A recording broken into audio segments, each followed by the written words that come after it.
Astro Kids, and welcome back. This is your May 2021 horoscope for Taurus Moon or Taurus Ascendant.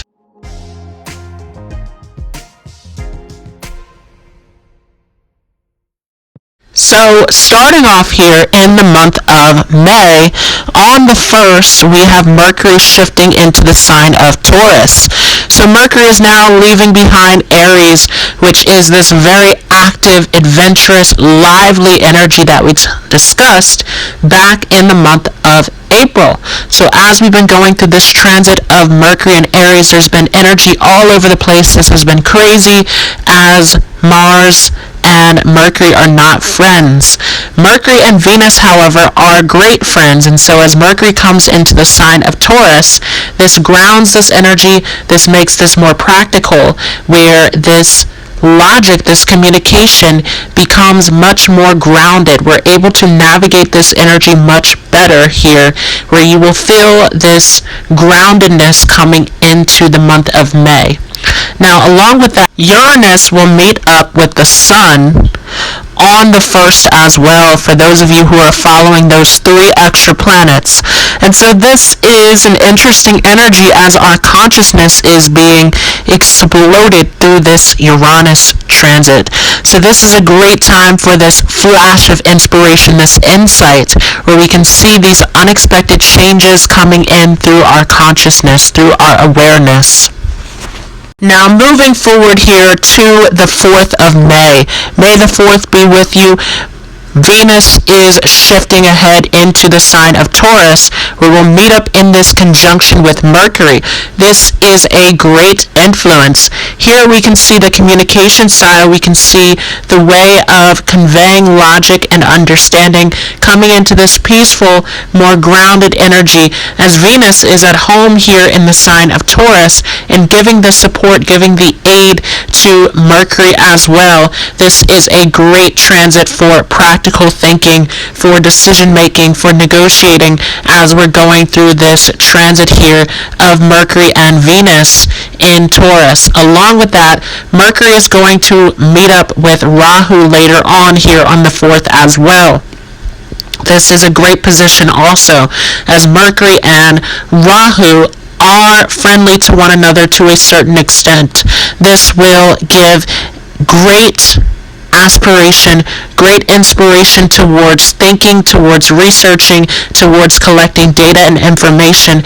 Remember that Rahu is a planet of obsession, and so Rahu is also connected to technology. It is connected to research, and so anyone who is planning on learning a new subject, anyone who is planning on doing deep research, anything that is involved in writing, this is a great time, as Rahu is going to blow up this Mercury energy, where this gives us a tremendous amount of curiosity, a tremendous amount of communication that we can use at this time.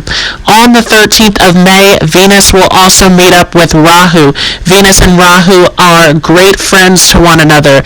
Venus, of course, because it is the planet of luxury, of beauty, of wealth, of attraction, and Rahu, again, being this planet of obsession. It wants more. It wants to gain something. It is an ambitious planet.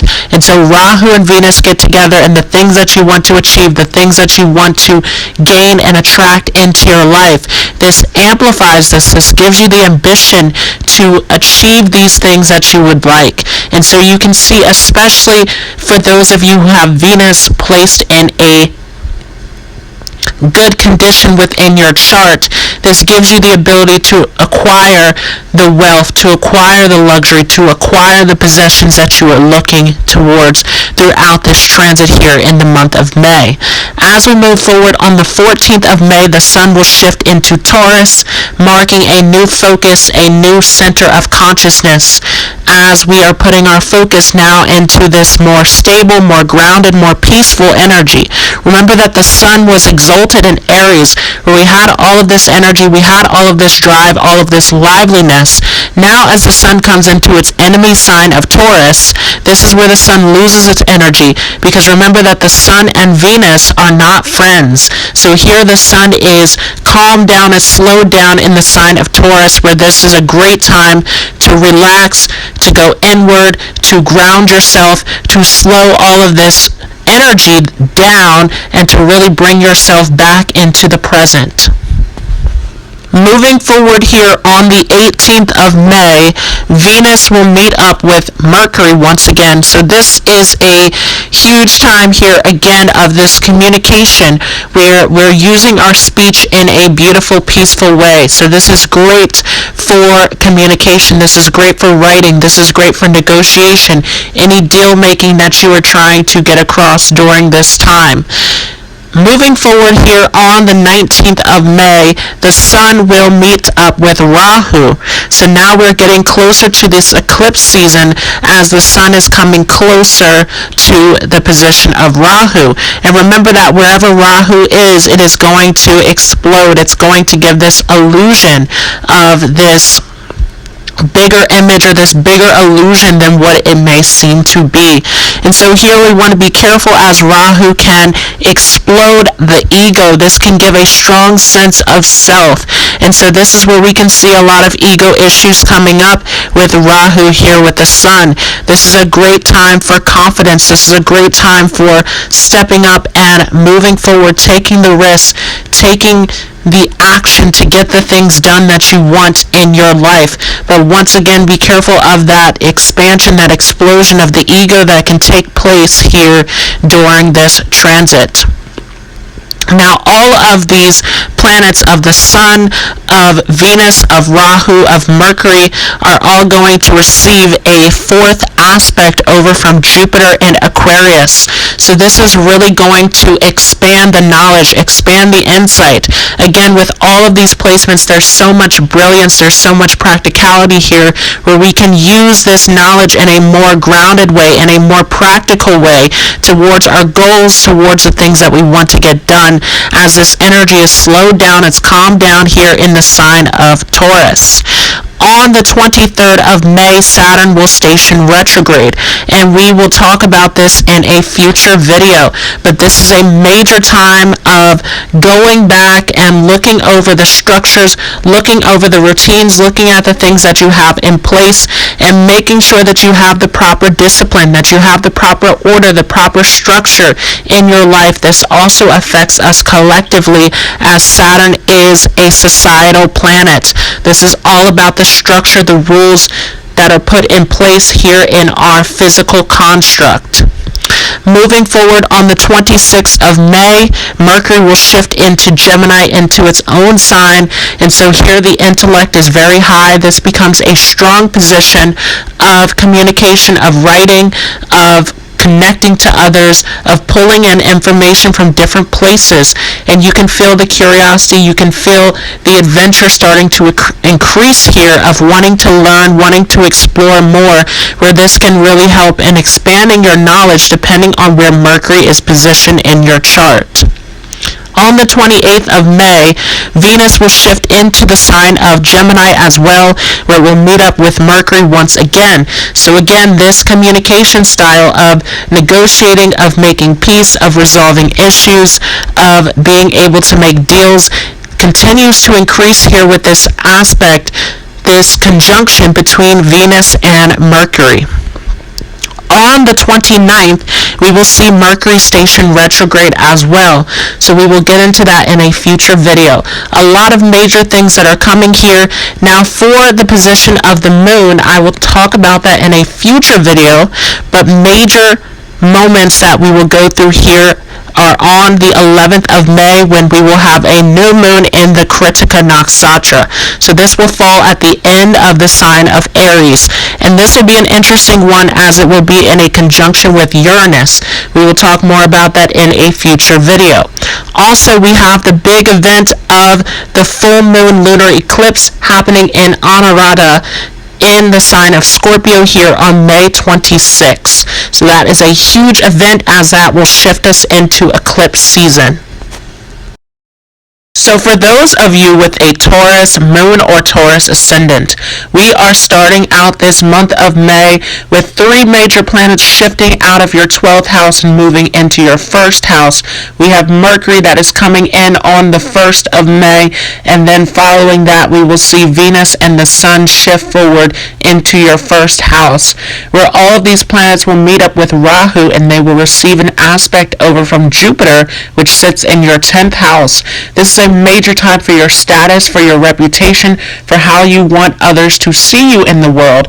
And so focusing heavily upon what it is that you want as far as making an impact on the world, putting your dreams into use at this time is huge. What are the things that you have collected as these planets have been back in the 12th house? How have you been in your dreams, in your imagination, in the things that you want to create and pull out into the surface?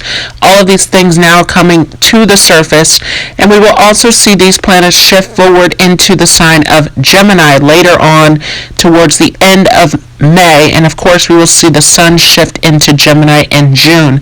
And so there's a lot here that is shifting and changing for you, moving you towards your goals, moving you towards what you want to attain and accomplish. You want to pay close attention to all of these shifts and changes that are happening, making sure that everything that you want to create is coming into reality. If not, what changes, what adjustments do you need to make? Staying focused on your path, staying focused on your mission, your task of what you want to do. Because remember that that 1st house is your path through life. That is the 1st house that is connected to your dharma. And so this is a huge time focusing on what do you want your life to look like? What do you want to create for yourself, especially with that aspect over from your 10th house with Jupiter there in the sign of Aquarius. Now we also have, of course, this new moon that will happen back in your 12th house. So once again, you're in this space of manifesting, of bringing things out into reality. And we will talk more about this new moon in a future video. But along with that, we also have a full moon lunar eclipse that will take place in your 7th house. And so there's a lot here that you have room to manifest, that you have room to have an abundance of in your life, and a lot that will be coming through here towards the end of May and going into June that is unexpected, that is coming out of nowhere. And so count your blessings during this time. There's a lot that is coming in as far as your gains, as far as your accomplishments, that may be something that is a surprise or unexpected to those of you with a Taurus moon, Taurus ascendant. Now, to finish this off, for those of you with a Taurus moon, Taurus ascendant, I also pulled some cards from the Vedic Astrology deck. So, the first card that comes up here is the 12th house. Once again, we talked about this. What have you been doing back in that 12th house with the Sun, Venus, and Mercury, which are about to shift forward here in May? What are your dreams? What are your things that you've been meditating on, that you've been thinking about, that you've been dreaming about, that you want to bring into reality?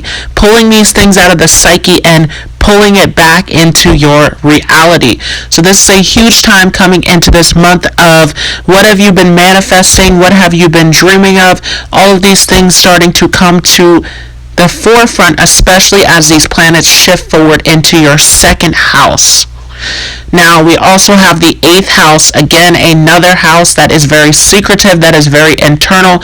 What is the internal work that you've been doing on yourself to make these dreams possible, to make these things come into your reality? And so, for a lot of you, there can be a lot of shadow work that is blocking these areas.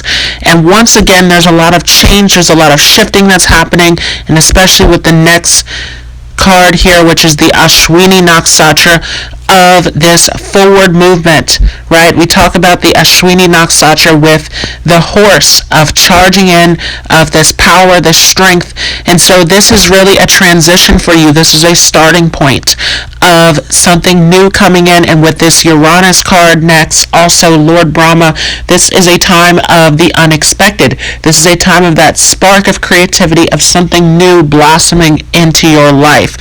So once again, what is it that you want to create? What is it it that you want to bring into your reality, staying focused on that path, staying focused on that mission, with the next card being the Nisha Nakshatra. What is your purpose? What is your path that you are taking? Marching to the beat of your own drum. Next card here is the Kritika Nakshatra, symbolized by the knife, cutting through the distractions, cutting through the nonsense, sticking to the path, sticking to what you want to create, to what you want to enforce into your life, is heavy coming into this. Followed by that, we have the Extra Nakshatra, which is not used in Vedic astrology. It is the 28th nakshatra following the Chinese lunar mansion, Abhijit. So this is a time of victory. This is an auspicious card, a very rare nakshatra of this victory, this accomplishment, where you have the potential, you have the things that you need, but are you willing to go for it? So using the potential that you have, using what you have to create the reality that you want is huge at this time. Are you going to take the tools to manifest the reality that you want to accomplish? And especially with the next card here being Venus, your ruler. This is a time of really creating what you want. You have this creative ability, this power to blossom your manifestations into reality. And along with that, our last nakshatra is Ardra. Don't be afraid to experiment. Don't be afraid to try something new. Again, with this Uranus energy, with this Ashwini energy, this is time for you to step into a new direction. This is time for your dreams to start to blossom, but you have to be the one to take the step. You have to be the one to step into the action. Remember that this Ardra nakshatra is symbolized by a teardrop coming from the stormy god. This is about creating, experimenting, pulling these things into reality with your intellect. And so what is it that you're willing to test? What is it that you have in your mind that you want to create? Having the guts to go out and do this, to make this happen, to stay determined and focused in this. So this has been your May 2021 horoscope for Taurus Moon or Taurus Ascendant. If you enjoyed this video, feel free to leave a like as well as a comment. If you are new to this channel, don't forget to hit the subscribe button along with the notification bell so that you don't miss out on any new content. As you can see here, we have some major things to talk about, including a full moon lunar eclipse in the sign of Scorpio. So you don't want to miss out. Make sure to hit that notification bell. If you are interested in learning more on Vedic astrology, there is a course available in the Facebook group, Astrology Lessons with Daquan Jones. There's a link down below in the comments along with the description. I want to thank you all so much for joining. I hope you all have a great day, and I will see you in the next video.